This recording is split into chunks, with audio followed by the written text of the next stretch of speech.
नमस्कार, मैं चंद्रकांत मिश्रा और आप देख रहे हैं टुडे 24.in।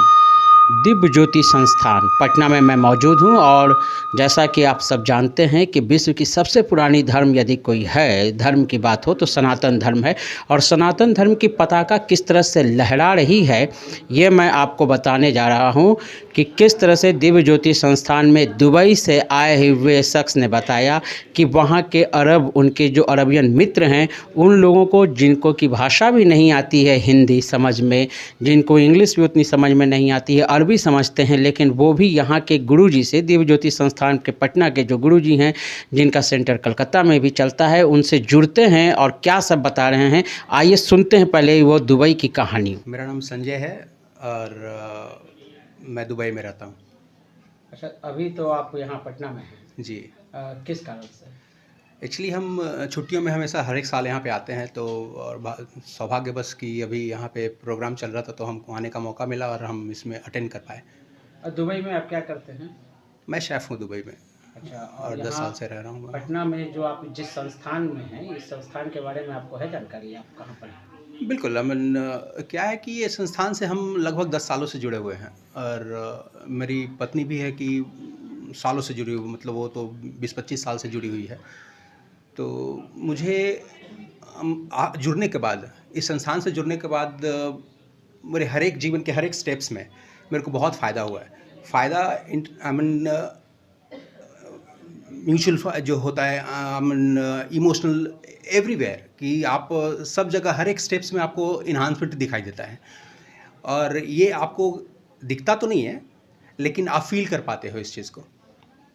पूरा thought positive, completely positive thoughts, completely. Because क्या होता है ना कि मैं आपको छोटा सा एक बताऊंगा कि कुछ दिन पहले, कुछ साल पहले, आई मीन मेरे को पैनिक डिसऑर्डर हुआ था दुबई में।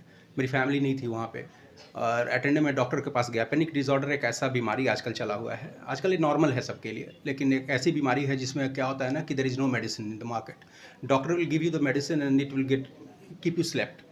सो ब्रेन को थोड़ा सा लोग ये कर देता है, लेकिन देयर इज़ नो मेडिसिन। और मैं काफ़ी परेशान हो गया था, मेरे को ब्रीदिंग इशू था। डॉक्टर के पास गया तो डॉक्टर्स ने मेरे को मेडिसिन दिए और मैं लेता था, ठीक हो जाता था। लेकिन फिर वापस 1-2 दिन के बाद कुछ प्रॉब्लम्स होता था, तो वापस ऐसा वो प्रॉब्लम्स क्रिएट होता था। मैं इसको लेकर काफ़ी परेशान हो गया था क्योंकि ऐसी ज़िंदगी I don't want to take it further. So फिर मैंने गुरुजी से बात करी और गुरुजी ने कुछ पॉइंट्स बताए, कुछ हीलिंग्स पॉइंट्स बताए, जो हमने किया। बिलीव मी, मैं I was facing this problem from last 6-7 months. Every day, every after 1 day it used to come. But जैसे ही गुरुजी से बात करी, गुरुजी 2 दिन के अंदर मेरा 80% प्रॉब्लम रिजॉल्व हो गया। सिर्फ 2 दिन लगे उसको रिजॉल्व करने में। बाकी ये प्रैक्टिस मैं करता रहा और जो ये कम्प्लीटली मेरी ज़िंदगी से आउट हो गया। खुद से आपने हीलिंग लिया या किसी ने आपको? नहीं, मेरी वाइफ थी वहाँ पे और मेरी वाइफ भी इस संस्था से जुड़ी हुई है और वो भी डिवोटी है, तो हम दोनों मतलब साथ ही करते थे और कम्प्लीटली मेरे जीवन से चला गया। तो कुछ चीज़ है जो मैं तो आपको बताऊंगा। हम तो चलो, आई मीन ये तो एक ऐसी चीज़ से रिलेटेड है जो लगता है कि हम हिंदू हैं और मैं दुबई में रहता हूँ जहाँ पे कम्प्लीटली इस्लामिक कंट्री है वो। मेरे बहुत सारे कलीग्स हैं जो मुस्लिम्स हैं और अरब्स हैं, मतलब तो कुछ मतलब कि अरब मेरे दोस्त हैं जो उनको कुछ प्रॉब्लम्स था, they have a migraine and all. तो मैंने उनको इस विषय में जब बात बताया तो बोलते थे कि नहीं ऐसा कुछ नहीं होता ऐसा।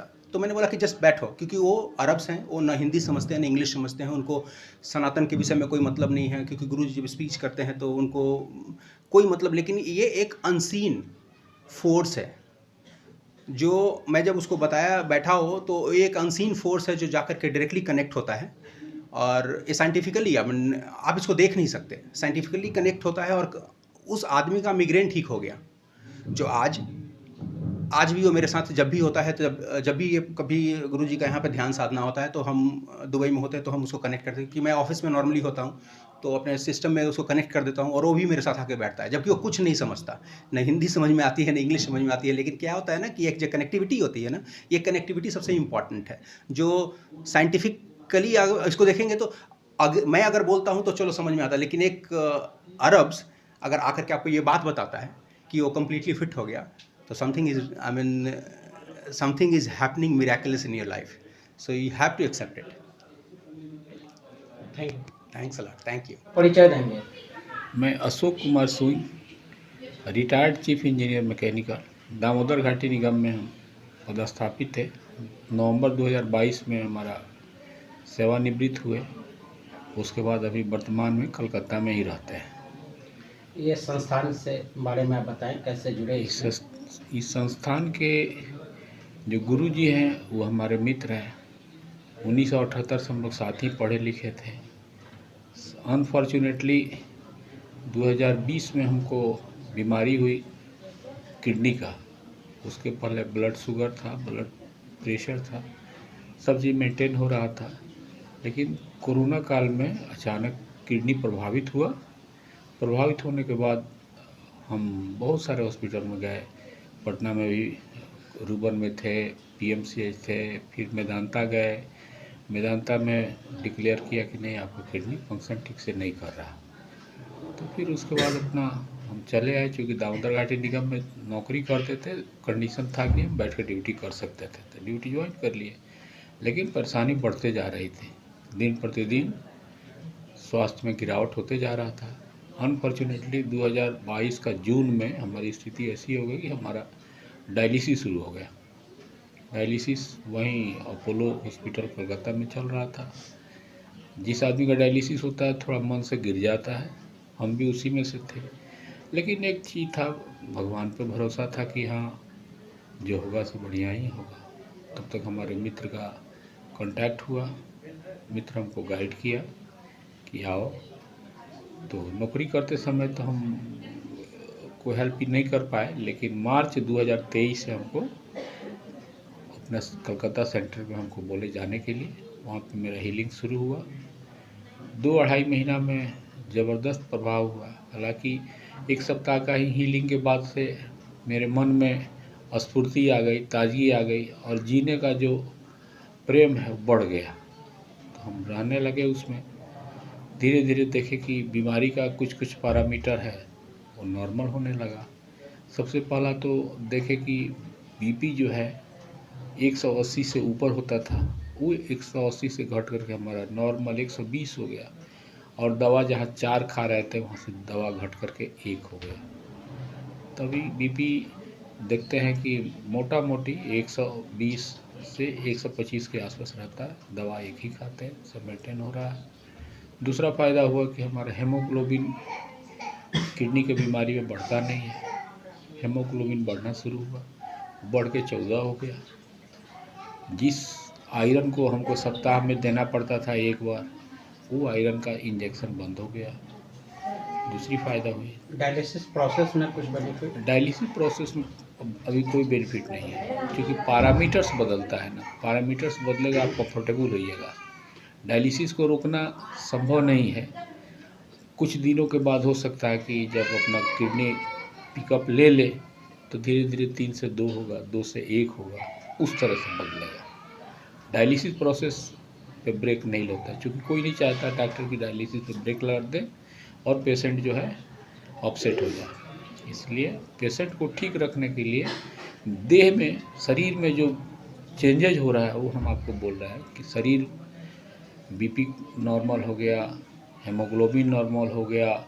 और सबसे बड़ा प्लस पॉइंट क्या था कि 2-2.5 महीना हम जो हीलिंग लिए, उसके बाद मेरा यूरिनेशन शुरू हो गया, जो किडनी की बीमारी में रेयर चीज़ होता है। तो चला, अच्छा रहा। तभी मोटा मोटी हम खुश हैं भीतर से, और पैरामीटर भी धीरे धीरे इम्प्रूव कर रहा है। जो पैरामीटर हम ले रहे हैं उसमें देख रहे हैं कि सब चीज़ धीरे धीरे सुधर रहा है। पूरी तरह से तो ठीक नहीं हुआ तो हम बोल दें कि ठीक हो गया, लेकिन there is improvement, I am getting. तो आपने देखा कि किस तरह से दुबई में सनातन धर्म का पताका लहरा रहा है। लोग समझ रहे हैं, जान रहे हैं। एक बड़े इंजीनियर जो कि बहुत बड़े पोस्ट पर थे, उन्होंने भी अपने बारे में बताया कि उनका डायलिसिस चल रहा है और उन्हें कितना इम्प्रूवमेंट मिला। तो इन सब तरह की कहानी से जुड़े रहने के लिए आप हमारे चैनल को लाइक करें, शेयर करें और सब्सक्राइब करें। आपके तमाम सवालों के जवाब की जीत के साथ मैं Chandrakant Mishra, today24.in। Thank you. Video को लाइक करें, शेयर करें, सब्सक्राइब करें और तमाम तरह की खबरों से जुड़ने के लिए बेल आइकन को ज़रूर दबाएं। धन्यवाद।